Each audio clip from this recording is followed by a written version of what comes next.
to Solarpunk Life. I'm Joe, he, him. And I'm Jason, he, him. And we're here today to talk to you about fire. We are here on location at Low Water Bridge Campground outside of Front Royal, Virginia, along the North Fork of the Shenandoah River. Fire is of all the things that we've put together, we think fire is the basis of everything. If you don't have fire, you're not going to be warm. If you don't have fire, you're not going to be able to boil the water. We're going to show you in a later episode. So everything kind of circles back to, you kind of need to know fire. So we're going to talk about fire safety. We're going to talk about methods for building fires and some of our favorite fire starters for both in the campground or on your barbecue grill or wherever. So we've moved into our Solarpunk Life campground. It is a base camp. This is not a high adventure camp. It is a family campground along the river with river access and things like that. So we're just definitely car and minivan. We are car camping.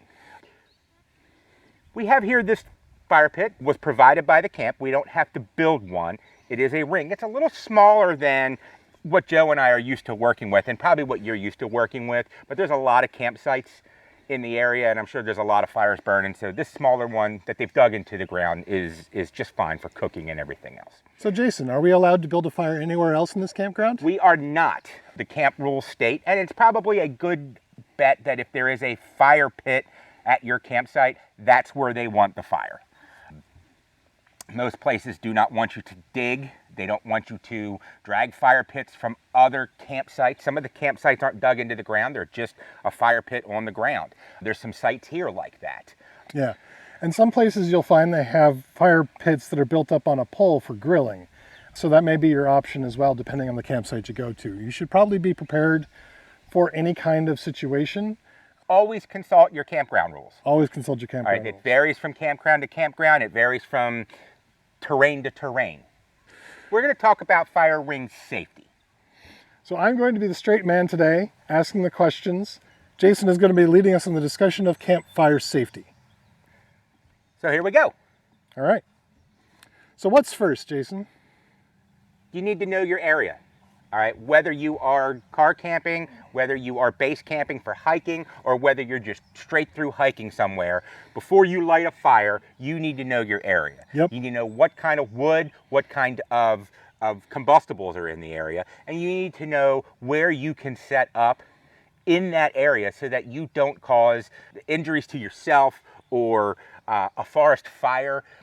Or whatever. You're not depleting resources you shouldn't. You don't want to, you don't want to burn pine a lot because it gets in your nose. You don't want to accidentally burn poison ivy. Oh, no. So, the campground rules here, again, we talked about it, are in the fire pit only. So a good rule of thumb is 6 to 10 feet from any structure or shelter. We are about 6 feet away. As you can see, we have a tent in the background. We can move this picnic table. All of our tents and everything else are away from our work area. Our work area today is the fire ring. You want to make sure that your fire ring is clean. Why do we want to make sure that a fire pit is clean? Well, here's the thing. People camped here before you. Probably. All right, when we were setting up yesterday evening, I was walking around, I found broken glass bottles. Now, I'm glad I wasn't walking around barefoot. This is a complete grass site, and hanging out here barefoot is really good. You want to check your area prior to, so you're not cutting yourself. There's not bottle caps. There's not pieces of metal, glass, anything. If the campsite hasn't been used for a while, there's not a lizard in there, Some things that I have personally found in fire pits that I have come across are batteries, old aluminum foil, beer cans, soda cans, plastic bottles, broken pieces of equipment that the last people didn't want. Bottle caps. Bottle caps are the worst. They'll cut right through flip-flops in a heartbeat. Or just general trash. I mean, you can burn your paper trash, but you shouldn't burn anything else.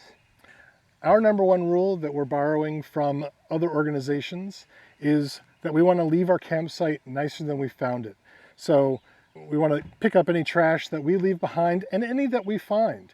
But not everybody is that considerate. So make sure you check your area before you use it. Okay, so we've set up our workstation, which is the handy dandy wooden picnic table. We're going to build a basic car campfire and we're going to do it here so you can see it out of the ring. Don't light your fire on a wooden picnic table or really any picnic table. But we're going to do it step by step, and we'll throw in some other things too. So, as we mentioned before, the fire ring at this particular campsite is very small. So we're doing it on the table here so that you can get a clear view of what we're building. And after we're done building it, we're going to take the camera in for a close-up so we can show you all different angles. So, enjoy.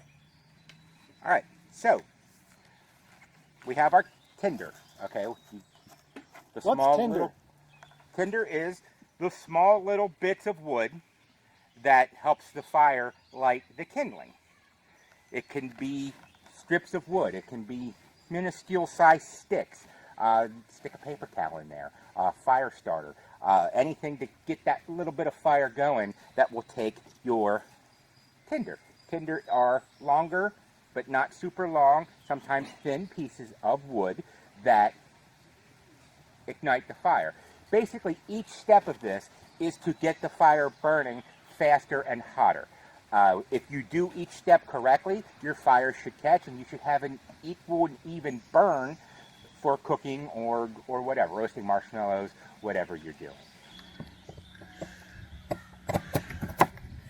Here you can see that Jason has taken a piece of our firewood and is using his camp knife to shave off small pieces to use as tinder.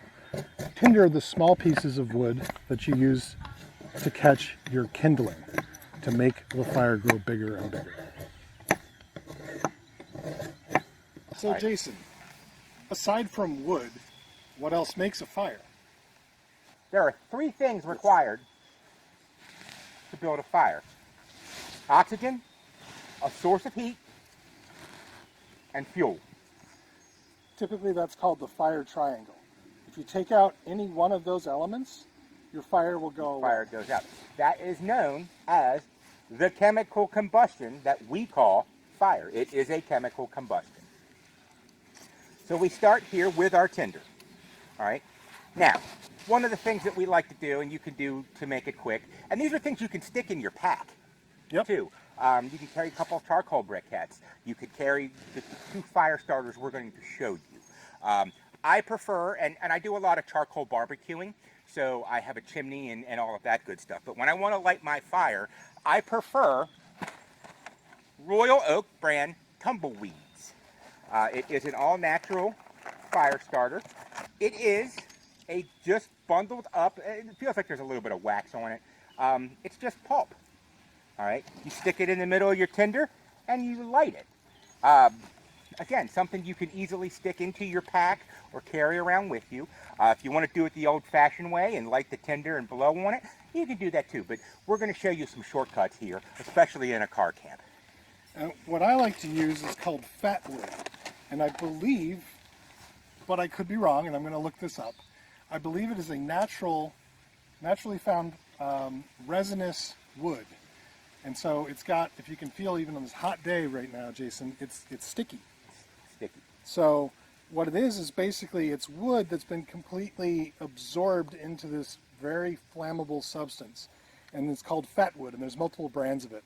And it looks like your tinder, but it's got that extra element in there that makes it really burn very well. You can also get it in hickory so that it makes if you're barbecuing or you're cooking over your campfire, it gives that extra smoky smell, for delicious meat or mushrooms or whatever it is you eat or grill. For this demonstration, we are going to take the tumbleweed and we are going to put it into the tinder. Then we are going to build a small tripod around the tinder with our kindling. We're also going to stick in the fat sticks as well. Because when we actually light this in the fire ring later, we want it to catch pretty quick, so we're going to put the fat sticks in there too.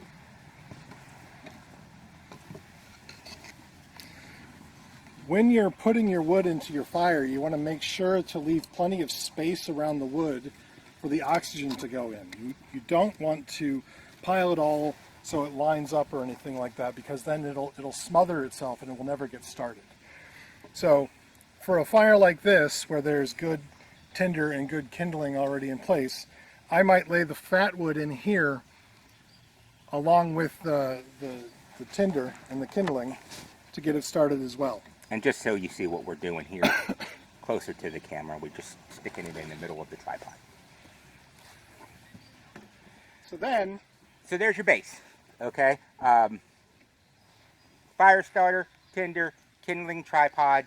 Now we're going to build what we call, and we've been using this term forever, a log cabin.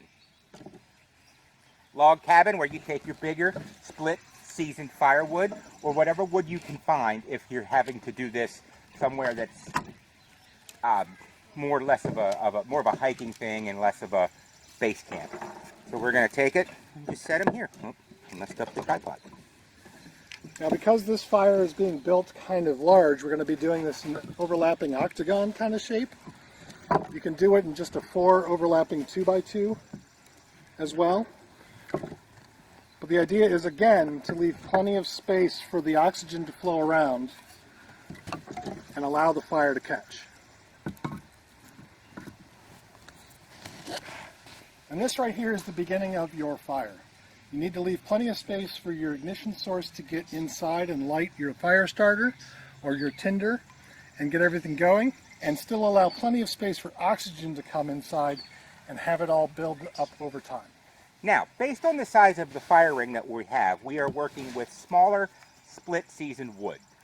The bigger your fire pit, the bigger your fire, whether it's a bonfire, whether it's a campfire, you're going to want longer pieces of wood. You'll continue to do the tripod with maybe this size wood, and then you have a longer piece of wood for your log cabin. It just depends on the size of the fire. But for our little fire ring that we're borrowing here from Low Water Bridge Campground, you want to use this size firewood. Here we are back at the fire ring. We've modified our example fire based on the size to fit this ring. There's also a fire starter inside, so now we're going to light the fire. One of the things we need to make sure that we do is that there is no one in the area. Everything is cleaned out. As we discussed previously, we go ahead and take our click and flick and reach down in and light the fire starters. So our fire is lit. We need to make sure that it combusts how it should, and we have plenty of wood to feed it once the log cabin collapses in.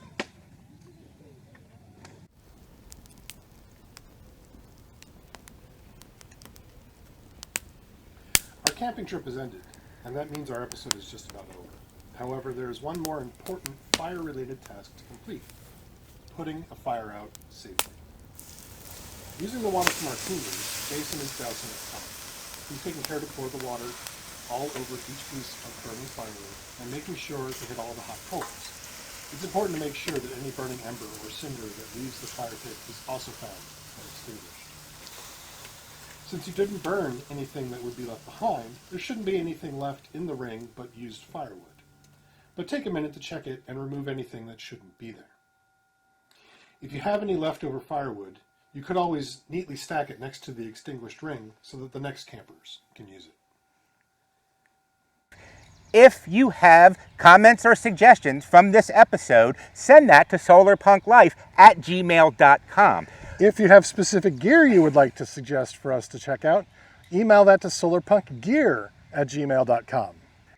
And as always, do good, be good, and thanks for watching. For gear related to this episode, check out our Solarpunk Gear video.